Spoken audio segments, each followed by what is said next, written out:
name is Pamela Wamala. Welcome to my studio. My studio here is at the Brush Art Gallery and Studios in Lowell, Mass. We're part of the National Park Visitor Center here in Lowell, right in downtown. I'm a painter. I paint with pastels and oils.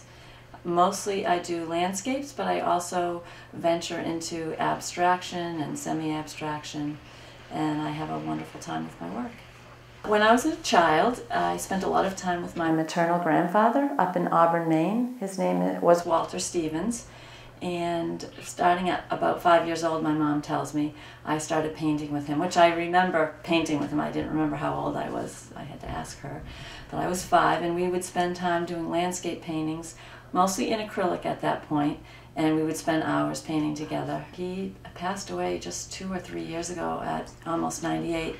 And he spent most of his life in his own home and only went into an assisted living facility for the last few years and painted a lot, almost every day, up until nearly the end of his life. And I think when he was in that nursing home up in Maine, I think he gave somewhere like 40 paintings away just because it gave him great joy. So he kept that as a part of his life for up until the end, which I find very inspiring. These 3 pieces are in a group of pastels that I call homage, vintage homage, because they're capturing a landscape but using the palette of vintage photography from years ago, which I just love those colors. So I did some research online looking at photographs that utilize that palette of hand-colored photographs, and came up with a palette to use to create a body of work. So there are many works. This is just 3 of them, and wanted to capture the light but use that palette to do it. I was lucky enough to grow up in a time when they had art in schools. I know that varies from place to place, but I did have art in school, and it was wonderful. Lots of different experiences. My high school art teacher, Mrs. Wilson, I remember as being one of my favorite art teachers, and I would, like other kids, hang out wherever they hang out in high school. That was the place where I would hang out at lunchtime, and whenever I could be in the art room, I was in the art room. Even though I was a good student and, you know, all the honor society, math, honor society, Spanish, all that, but I loved art, and it was always my place of refuge and peace. Then moving on to college, I was nervous about being able to make an income as an artist. So I started out as a psychology major in college, and gradually shifted to psychology and art, thinking I would have an art therapy career. But as I got to know myself more and think about who I am, I realized that I'm a very sort of absorbent person, and I wasn't sure that being a therapist was a good fit for me personally as a lifestyle choice. And also the amount of school that I would have to have seemed a little daunting. To become a full-fledged therapist takes a lot of schooling. So I gradually morphed from psychology to art therapist to studio fine artist as my major, with art history and women's studies and psychology as minors. So I ended up graduating with a bachelor's in fine art in drawing and painting. This is Meditation on the Sea. And I've done many paintings based on an evening that I had on the beach with my folks in Florida. And they live about a 5-minute drive from a beach in Florida, which is just beautiful. And I especially like the beach either earlier in the morning or when the sun is going down, because of the way the light is changing so rapidly. Because the tiny particles of pastel leave a little bit of edge to them, those edges catch the light in a way that's different from other mediums. So I was exposed to a lot of Renaissance painters and all different painters. But the ones that I hold with me today, I would say would be Rothko for his peaceful and simple interpretations of color and how that makes me feel. And also John Singer Sargent. I love the texture that he incorporated into his artwork. Hopper, again, for the peacefulness in his work. He has a lot more content in his work, but his paintings come across as, to me, very at peace, which is a major mission that I have with my work, and it, not really consciously at this point, it just sort of has evolved to be that. Oh, Picasso, of course, because I have a nice memory of Picasso when I was in 3rd grade. I think he was the first artist that I did a book report of. And when I was in Paris about 10 years ago, I was able to go to the Picasso Museum and see many of his works and be influenced by him in a deeper way. And one more artist I shouldn't leave out is Degas, because the amazing pastelist that he was. And it was when I was in Paris as well that I was able to go and see a lot of his paintings and be in a room filled with his paintings with very low light. And it was such an intimate, wonderful environment. I chose pastels as my major form of art and medium at this point for the last, well, since 2000, since 1999 actually. I had a break from doing my art because I was mothering for many years and just didn't have time to fit in my art. And then slowly I began to realize that I needed to make time for myself and for my art as a big part of who I am.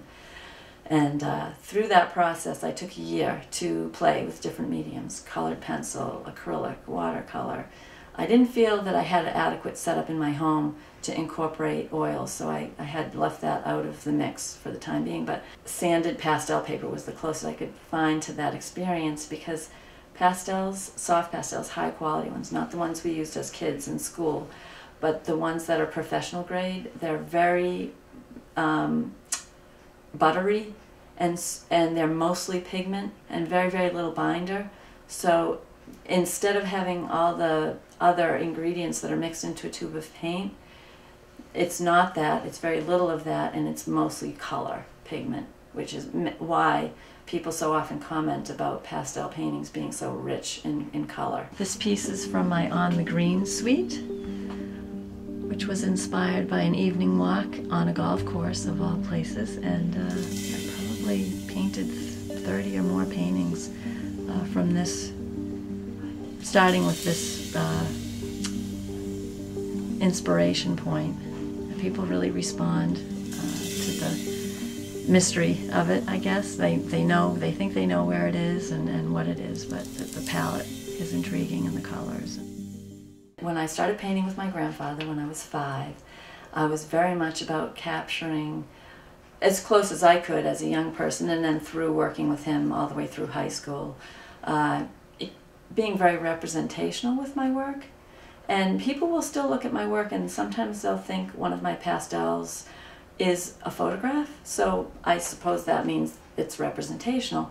But to me, that's not what I'm after. That's not my goal. My goal is more about capturing a feeling about a place through color and composition. So I would say it evolved from having a goal of capturing and trying to have something look like something in the landscape, and it has evolved to be more capturing a feeling about a place, or a feeling that I have inside myself about a place, and sharing that with others through my work.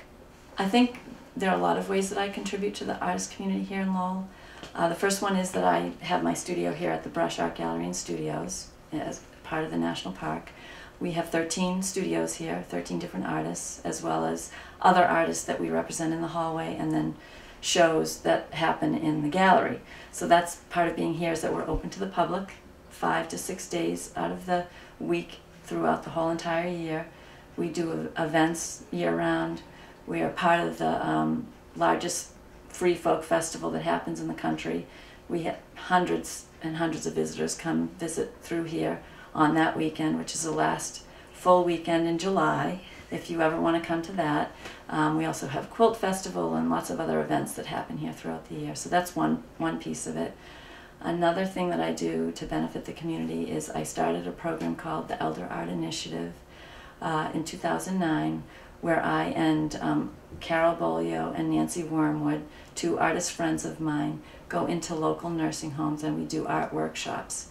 And mostly it centers around creating one-of-a-kind greeting cards through collage. So it's a very accessible medium for people with nearly no limitations to many limitations. We've worked with blind people, and people who have dementia. Anyone is welcome, and we fill in for whatever lack they might have in terms of physical capability.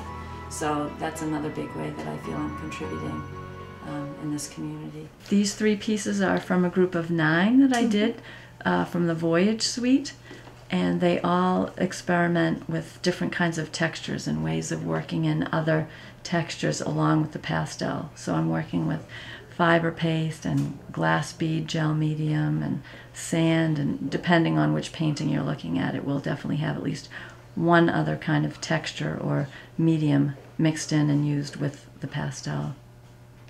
And also using the vintage pastel, vintage photography, hand-colored photography palette in this group.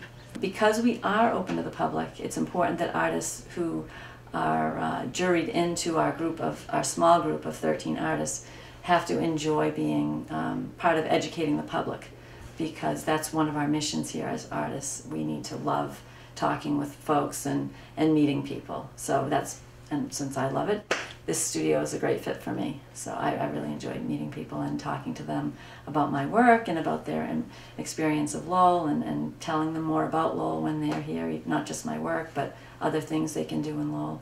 Actually, a few people have told me that I'm one of the first people that they met when they visited Lowell, and I was one of the reasons why they moved to Lowell, which is, I've had 2 or 3 people tell me that in the last couple of years, which was like a very nice compliment. And I hear a lot of nice stories about how my art touches people's lives. Some people haven't bought a piece yet, and that's fine, but I have a very large mailing list, so I send postcards out probably 2 to 4 times a year, and I've had several people tell me that they have my postcards, plastering their fridge, which is fun to hear. And of course, I have a lot of collectors as well who've bought my work and invite me into their home and show me their work, which is wonderful to see them enjoying it in their home and hear them tell me what their friends react to it and what piece it brings to them. I've had stories of people telling me that they place it in their living room or their bedroom, in a place where they'll see it all the time because it's meaningful to them, and they engage with the work and it brings them happiness or peace in some way. I think what's unique about my art and what people respond to is an element of peacefulness that they feel when they look at my work. That is the most common compliment, because I take it as a very high compliment, because I think we need more peace in the world, and I love being part of that, and people seeing that in my work is a great compliment to me. I think the biggest challenge is when there are dry times for painting sales, because I am a full-time artist. I supplement my income by the program I developed, the Elder Art Initiative, which brings art to elders in nursing homes, and I get a small income from that, and that's a regular sort of monthly income. But other than that, I'm a full-time artist and depend on painting sales. So that can be a bit of a roller coaster ride when things are quiet. And inevitably it will pick up again, and I have sweated out another one. But definitely cash flow, I would say, is one of the challenges. Printing postcards, postage, keeping in touch with my mailing list, but all those things are expenses that need to be covered. I think the message I would have to focus on for aspiring artists is to seek your own personal, look for influences and be attentive to things that attract you in your surrounding, whether you're traveling or at home.